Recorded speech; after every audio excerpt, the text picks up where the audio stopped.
2 दिन के बाद, आज से 2 दिन के बाद मैं सीएम की कुर्सी से इस्तीफा देने जा रहा हूं।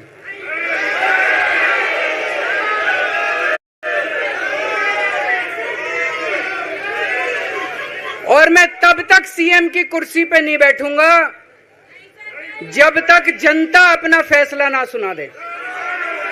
मैं जनता के बीच में जाऊंगा, गली गली में जाऊंगा, घर घर में जाऊंगा, और जब तक जनता अपना फैसला ना सुना दे कि केजरीवाल ईमानदार है, तब तक मैं सीएम की कुर्सी के ऊपर नहीं बैठूंगा।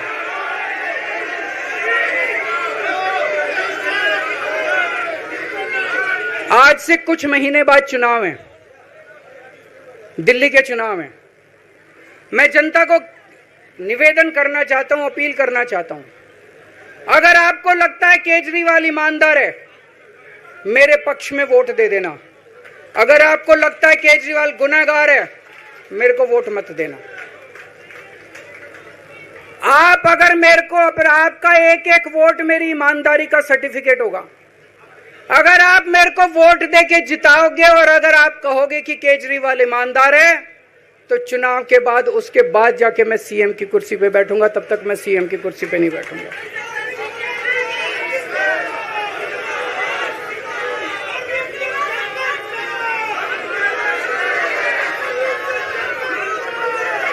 आपको लग रहा होगा अभी अभी जेल से रिहा होके आया है, ये कैसा क्यों बोल रहा है?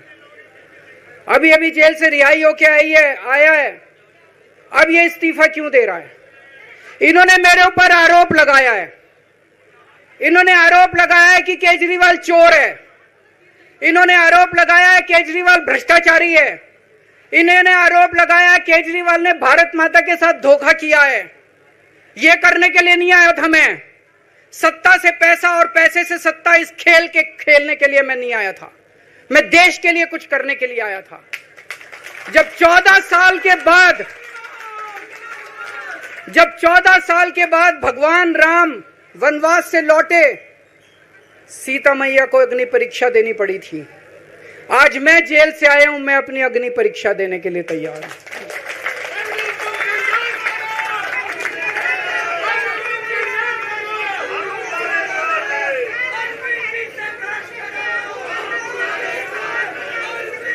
ये कुछ लोग बोल रहे हैं सुप्रीम कोर्ट ने कुछ कंडीशंस लगाई हैं, काम नहीं कर पाएंगे। पिछले 10 साल में इन लोगों ने कंडीशन लगाने में कोई कसर छोड़ी थी? एलजी साहब ने कंडीशन लगाने में कोई कसर छोड़ी थी? केंद्र सरकार ने 1 कानून, 2 कानून, 3 कानून, कानून पे कानून डाल के मेरी पावर छीन ली, पर आपके काम बंद नहीं होने दिए मैंने। ये कंडीशन हमारे लिए कोई वो नहीं रखती, कोई हमारे लिए अड़चन पैदा नहीं करती। ये कंडीशन, इन कंडीशन को भी देख लेंगे, लेकिन मेरे लिए जो मायने रखता है वो है मैंने अपनी जिंदगी में ईमानदारी कमाई है। अगर आपको लगता है केजरीवाल ईमानदार है, जम के वोट दे देना मेरे पक्ष में। चुनाव के बाद सीएम की कुर्सी पे जाके बैठूंगा।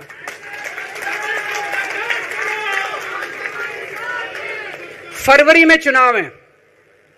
आज इस मंच से मैं मांग करता हूं कि ये चुनाव नवंबर में कराए जाएं, महाराष्ट्र के साथ कराए जाएं, तुरंत कराए जाएं चुनाव।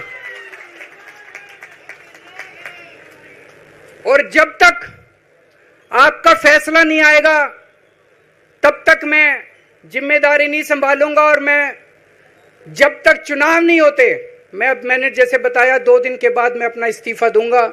जब तक चुनाव नहीं होते, तब तक मेरी जगह आम आदमी पार्टी से कोई और मुख्यमंत्री बनेगा। अगले 2-3 दिन के अंदर विधायक दल की मीटिंग होगी और विधायक दल की मीटिंग में अगले मुख्यमंत्री के नाम का तय किया जाएगा। मैं मनीष जी से बात कर रहा था, जो पीड़ा मेरे मन में है वो पीड़ा मनीष जी के मन में भी है। इनके लिए भी वही सब कहा गया जो मेरे लिए कहा गया है। मनीष जी का भी कहना है कि ये दिल्ली के उप मुख्यमंत्री और शिक्षा मंत्री और मंत्री का पद तभी संभालेंगे जब दिल्ली की जनता कहेगी कि मनीष सिसोदिया ईमानदार है।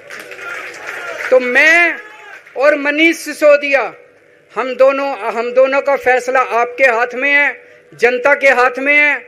हम दोनों जनता की अदालत में जा रहे हैं, गली गली जाएंगे, जनता के बीच में जाएंगे और उनसे पूछेंगे, अगर जनता कहेगी ईमानदार है तो हम आके इसकी कुर्सी पे बैठेंगे। 2020 में आया था मैं, 2020 में मैंने कहा था, मैंने अगर काम किया हो तो मेरे को वोट देना और काम नहीं किया हो तो वोट मत देना। कहा था कि नहीं कहा था? आज मैं आपके बीच में आया हूं, मैं कह रहा हूं अगर मैं ईमानदार हूं तो वोट देना, अगर मैं बेईमान हूं तो वोट मत देना, बिल्कुल मत देना। भारत माता की